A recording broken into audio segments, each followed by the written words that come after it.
Hello guys, episode की starting में हम देखते हैं जैंगडोंग फैंग को शैंगेंग के घर देखकर हैरान होता है। तो शैंगेंग जैंगडोंग को बताती है कि फैंग उसका रिलेटिव है और वो रिश्ते में उसका अंकल लगता है। इस वियर्ड सिचुएशन के बाद फैंग जैंगडोंग को छोड़ने के लिए बाहर आता है और उसे वार्न करता है कि अभी फिलहाल सिटी में बहुत से सेक्सुअल हैरेसमेंट के केस चल रहे हैं, इसी वजह से तुम्हें तुम्हारे एम्प्लॉयज से डिस्टेंस मेंटेन रखना पड़ेगा।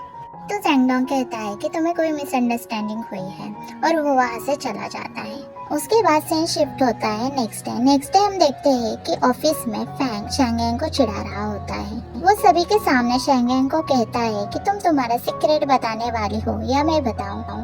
वैसे भी कौन से एम्प्लॉयज वर्क टाइम से ज्यादा काम करते हैं। तो सभी लोग उससे पूछने लग जाते हैं कि तुम तुम्हारे रिलेशनशिप कब अनाउंस करने वाली हो। शैंगेंग तो इस सभी बातों से बहुत एम्बेरस हो रही थी, इसी वजह से शैंगेंग उन सभी बातों को मिस्टर शू पर ढकेल देते हैं और वो घबरा कर चैंग से कहते हैं कि मैं तुम्हारे लिए बहुत लॉयल हूँ। तभी वहाँ जैंगडोंग आता है। उन सभी को वो बताता है कि अभी वैलेंटाइन डे आने वाला है, इसी वजह से सभी को बाहर जाकर सिटी के सबसे अच्छे फूड्स को ट्राई करना है और उनके रिव्यू हमें देने हैं। इसके अलावा वो बताता है कि उसे मिडल सिटी में प्रोजेक्ट हैंडल करने के लिए जाना है, इसी वजह से वो सबको पूछता है कि मेरे साथ कौन आएगा। तो सभी लोग नीचे बैठ जाते हैं।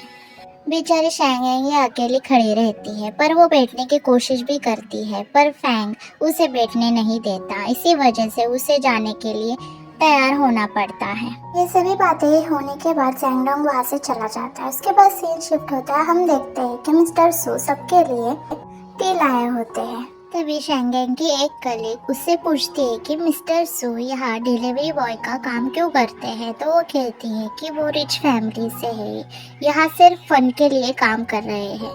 तभी मिस्टर सू फैंग के पास जाते हैं और उनसे पूछते हैं कि चैंग को क्या क्या पसंद है। तो उसके कान में वो सारी बातें बता देते हैं। तभी चैंग वहाँ आ जाती है तो मिस्टर सू उसकी हेल्प करने लग जाते हैं, पर वो चैंग के आगे पीछे घूम रहे थे, इसी वजह से चैंग बहुत इरिटेट होती है। तभी दूसरी तरफ हम देखते हैं कि फैंग शैंगेंग को कह रहा होता है कि ये दोनों कभी एक होंगे। तो शैंगेंग कहती है कि चैंग कभी किसी का मैच नहीं बन सकती।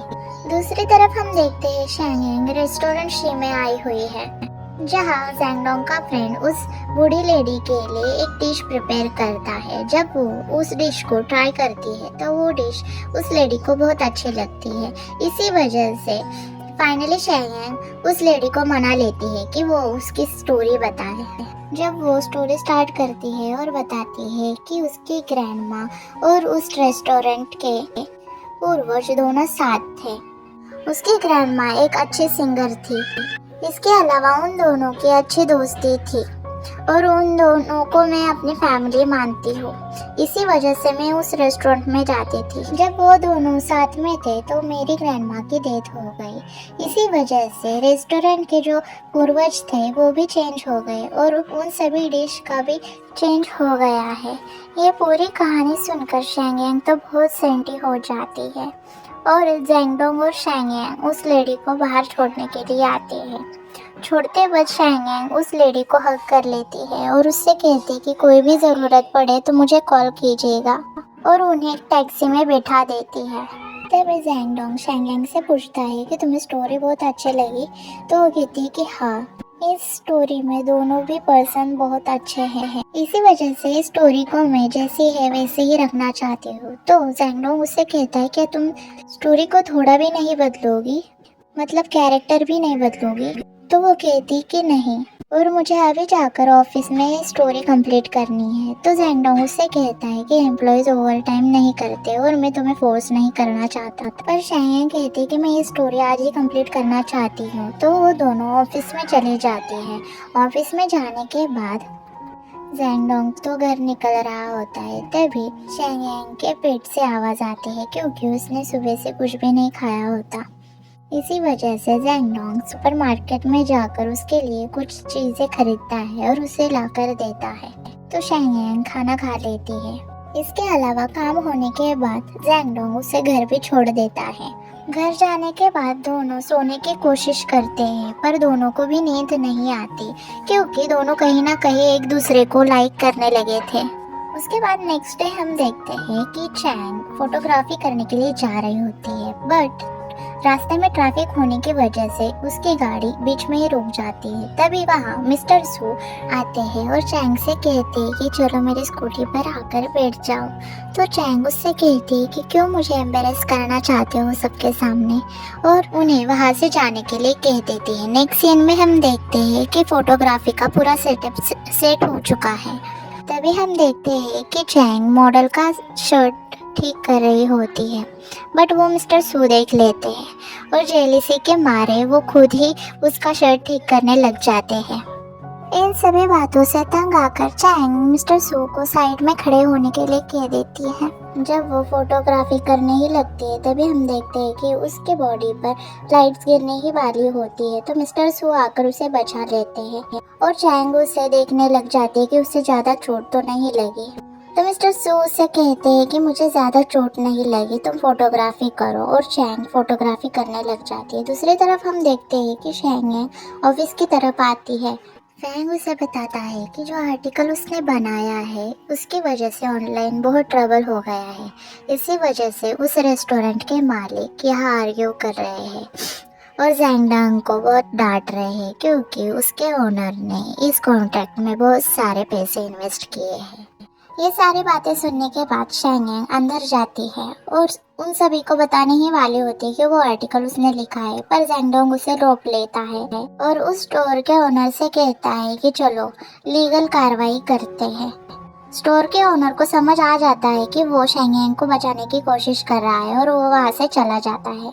इस सब ड्रामे के बाद शैंग बहुत स्ट्रेस होती है, इसी वजह से जैंगडोंग उसे कॉफी ला कर देता है, पर वो पूछते हैं कि आपने मेरी साइड क्यों ली, आपने मुझे बताने क्यों नहीं दिया कि वो आर्टिकल मैंने लिखा है। तो जैंगडोंग उससे कहता है कि इसमें तुम्हारी कोई गलती नहीं है, तुमने तो तुम्हारा काम किया है, बस वो लोगों को पसंद नहीं आया, इसी वजह से उस स्टोर का मालिक हम पर गुस्सा था। तुम टेंशन मत लो, तुम तुम्हारा काम कंटिन्यू करो, बाकी सब मैं हैंडल कर लूँगा। तो वो बताता है कि हमें एक जगह पर जाना है और वहाँ जाकर हमें किसी का इंटरव्यू लेना है।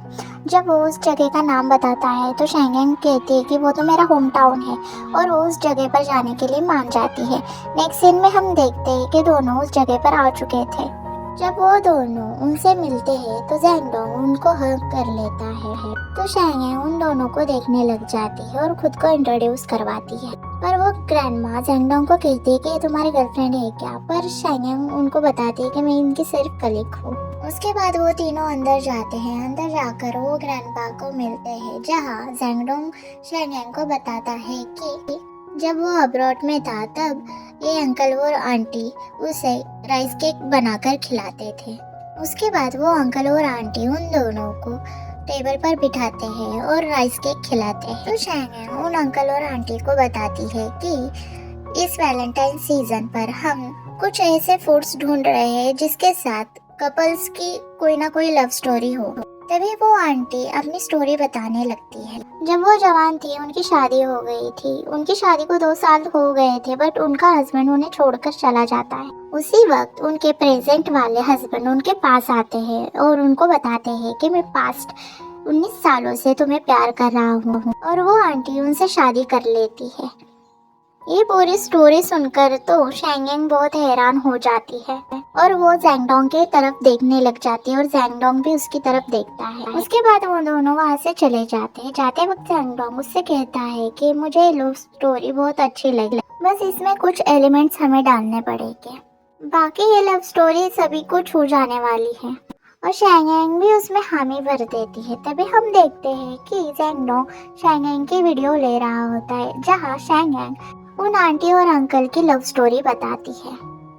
शाम के वक्त जब उनके सारे काम खत्म हो जाते हैं तो वो रहने के लिए एक होटल में जाते हैं। जैंगडोंग 2 रूम बुक करता है, बट होटल का मैनेजर उससे कहता है कि आप सच में 2 रूम्स बुक करना चाहते हो, क्योंकि आपको तो एक ही करना चाहिए क्योंकि वैलेंटाइन डे चल रहा है। ये बातें सुनकर दोनों एक दूसरे की तरफ देखते हैं और यही हमारा एपिसोड खत्म हो जाता है। गाइस, एपिसोड कैसा लगा कमेंट बॉक्स में बताइएगा। अच्छा लगे तो लाइक कीजिएगा और सब्सक्राइब करना मत भूलिएगा गाइस। Thanks for watching.